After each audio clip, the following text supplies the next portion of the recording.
On va parler bien sûr des législatives ce matin. Bonjour Vincent. Bonjour Christophe. C'est un petit bonjour ça. Oui, désolé. Écoute, mais pardon si j'étais à la préfecture hier pour récupérer tous les on a envoyé nos tous petits les stagiaires, chiffres. on les a envoyés en première ligne, au front.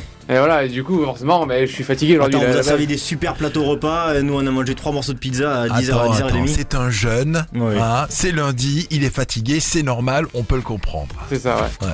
Et du coup, ouais, donc aujourd'hui on va parler des législatives. vu qu'il... De quoi? Non, vas-y, je te prie, vas-y. Vu qu'apparemment c'est la grosse info du jour, on va parler des législatives. Apparemment.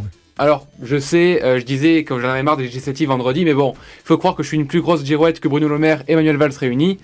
Et d'ailleurs, quel score a fait ce dernier pour les législatives? Parce qu'il faut avouer qu'il avait des concurrents assez atypiques à Évry en Essonne.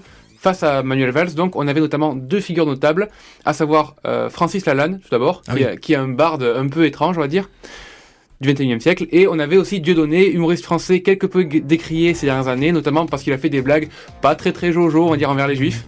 Et il n'empêche qu'au milieu de toute cette bouillabaisse de candidats, on va dire, Valls a quand même su s'imposer avec ses 25%, un score notable au milieu de toute la décrépitude des différents candidats des législatives issus de l'ère François Hollande, donc. En regardant les résultats hier, on se rendait clairement compte que le PS était maintenant plus proche d'un radeau de la Méduse que d'un énorme paquebot en plein essor. A noter que Manuel Valls n'avait pas de candidat à la République en marche en face de lui. Ouais. Ceci explique peut-être cela. Ouais. Mais bon, du coup, en vrai, je rigole. Dès le premier tour, est élu dans la plupart des circonscriptions le même candidat, à savoir l'abstention. Du coup, plus de 50% des voix pour eux.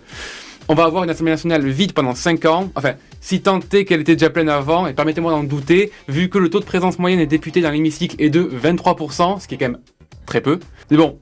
Les Républicains, eux, ont subi un Ils travaillent en commission pendant ce temps-là, c'est pour ça. Ah oui, c'est ça, oui, ils sont débordés par le travail. Allez, vas-y. Et du coup, ouais, donc les Républicains ont aussi subi un cuisant échec. La faute à quoi? Une trop grande division au sein du parti, le manque d'un capitaine vraiment notable, la vague Macron, peut-être un peu tout ça. Il n'empêche que c'est vrai que ce parti de droite était assez timoré lors de ces législatives et sont passés un peu inaperçus lors des résultats également, tout comme le Front National qui peine à se remettre sur les rails après... le second tour des présidentielles qui du coup a quand même mis assez à mal... Sauf chez nous, mais oui. Ouais.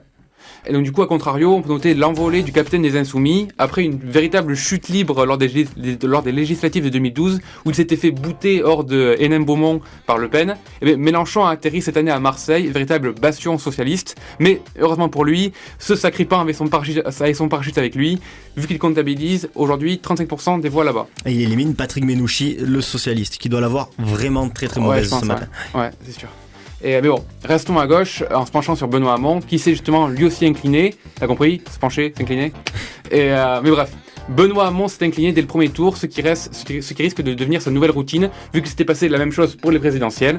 Mais bon, je ne vais pas épiloguer plus que ça. En majorité, Emmanuel Macron a visiblement réussi à s'imposer en France, tant par son nom que par son mouvement lors des présidentielles.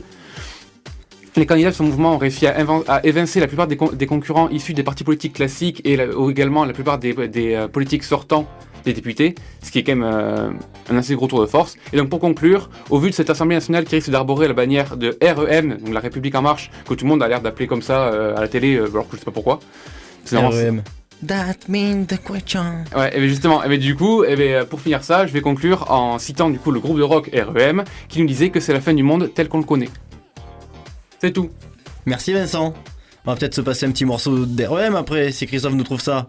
Oh, je peux trouver ça effectivement dans les petites archives. On va retrouver le groupe catholique australien REM à l'époque 9h42.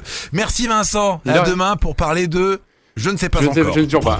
Pour tout savoir avant tout le monde. 6h10.